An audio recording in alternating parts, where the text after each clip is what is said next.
One could argue that Ben Solo was probably a latchkey kid, while his father avoided being a father and his mother tried to piece the galaxy back together.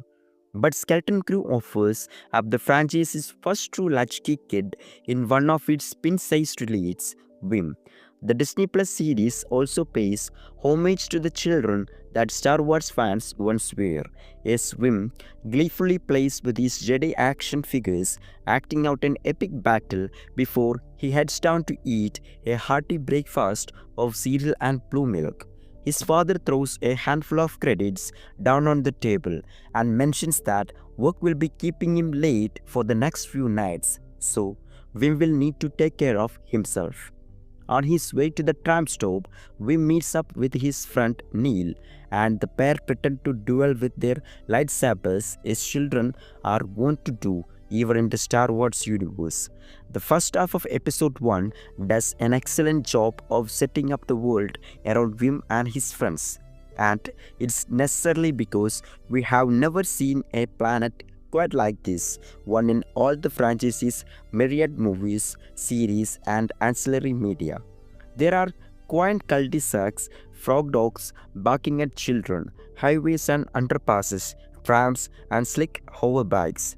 The latter of which catches Vim's attention as Neil and Vim sit at the back of the tram to school. Vim notices Fern and KB racing on their hoverbike.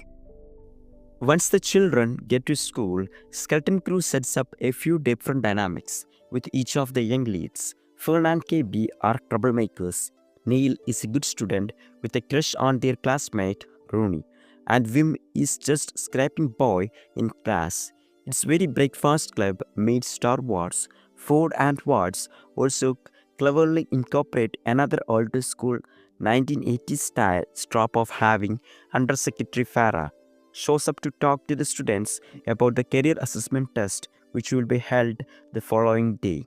The test is designed to identify which career paths the children should embark on to contribute to the great work on their planet at Tatooine. The students are questioned about what they want to be when they grow up, and they all aspire to very bureaucratic jobs like senior statistical accountant or analyst. When Vim is called upon, he is clearly unprepared, but he manages to describe his desire to help people in bad situations and keep them safe. Unfortunately, this is also the type of job a safety droid would do, and he gets teased by his peers.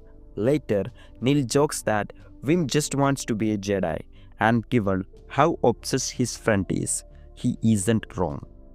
After class, Skelton Crew shows the kids heading back to their respective homes, which sheds even more light on who these children are at base level.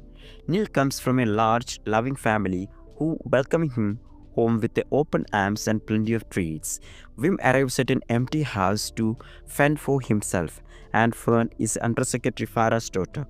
Fern runs into a lick of trouble on her way home when her hoverbike breaks down. She and KB try to get it fixed while dealing with bullies mocking them for their baby toys. But the power converter is busted, and there is no easy fix. There is a big race coming up over the weekend, and Fern is determined to act tough and prove the bullies wrong. She rushes home and changing out of her tough girl clothes on the way, and is nearly thwarted in her attempt at hiding where she has been and what she has been doing because her mother came home early.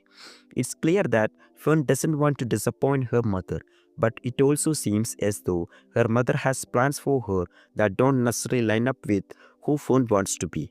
Namely, Fern has a clear aspiration to dream bigger than Tatooine, but Farah likely wants her to be another cog in the New Republic's mission.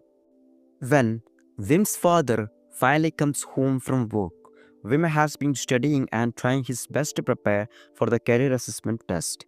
As he winds down for the night, Vim asks his father to read him a bedtime story, like his mom used to. But his father still has work to do, and besides, isn't he getting too old for that kind of thing? It's a tale as old as time when it comes to coming of age stories. Vim's late night study session winds up doing him more harm than good, as he oversleeps and misses the tram to school. Having seen Fern and KB take a shortcut Wim runs back home to get his own hoverbike in hopes of making it to class before the test begins. But that just isn't in the cards for Wim. Instead of finding a shortcut, Wim goes over the side of a ravine and discovers something hidden beneath the brush. Before Wim can fully investigate his mysterious find, he is discovered by one of the school's droids and brought to school to be punished for missing the test. Skelton crew lives up to the Breakfast Club comparison, as Wim and Fern have their serendipitous first encounter outside of the Star Wars equivalent of the principal's office. While Wim waits for his father to finish talking to the school's protector about his delinquency, he tells Fern about why he was late for class and how he is convinced he discovered a hidden Jedi temple. Fern dismisses his theory, but she certainly hasn't dismissed the fact that there is something old and interesting out in the woods. After his father convinces the protector to let Wim retake the test the following day, Wim is told to head home to study while his father heads back to work. But of course, Wim has other plans. He sneaks over to Neil's home, interrupting a perfectly good post-school bubble bath, and convinces Neil to venture out into the wilderness so they can investigate whatever Wim found. Neil might seem like a mortal student, but even he can't resist the promise of a real adventure. As the sun sets, the pair set out only to discover that someone else has found the mysterious site already. Fern and Kebby try to spook the boys into leaving, but eventually manage to convince them to stick around and work for them. Even in Star Wars, girls know how to get the boys to do their dirty work for them. Darkness has fallen by the time the boys move enough dirt away from the entrance to pop it open and peer inside. It's around this time that Wim's father has discovered his son missing and has ventured out into the forest to find him. Hearing an adult coming prompts the kids to hide inside the Jedi temple. Inside, Wim discovers a dead droid clutching a lever, and Fern wants him not to pull the lever, which prompts the pair to start arguing.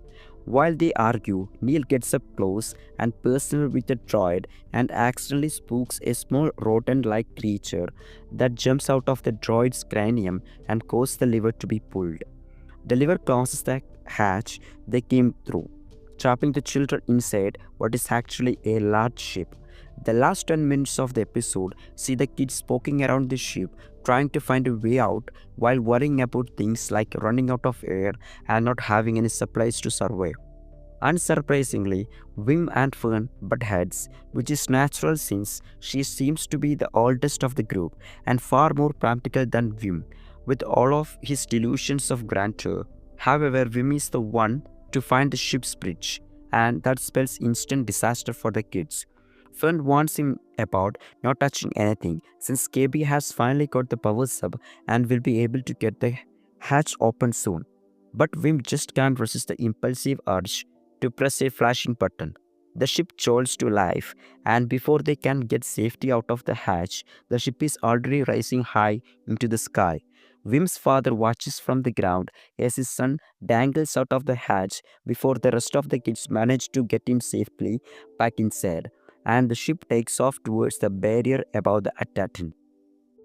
Episode 1 of Skelton Crew draws to a close with its young leads crowded into the ship's bridge, seeing the stars for the very first time, no matter how many times Star Wars does it.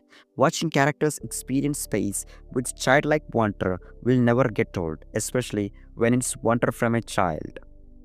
Thanks for watching, guys.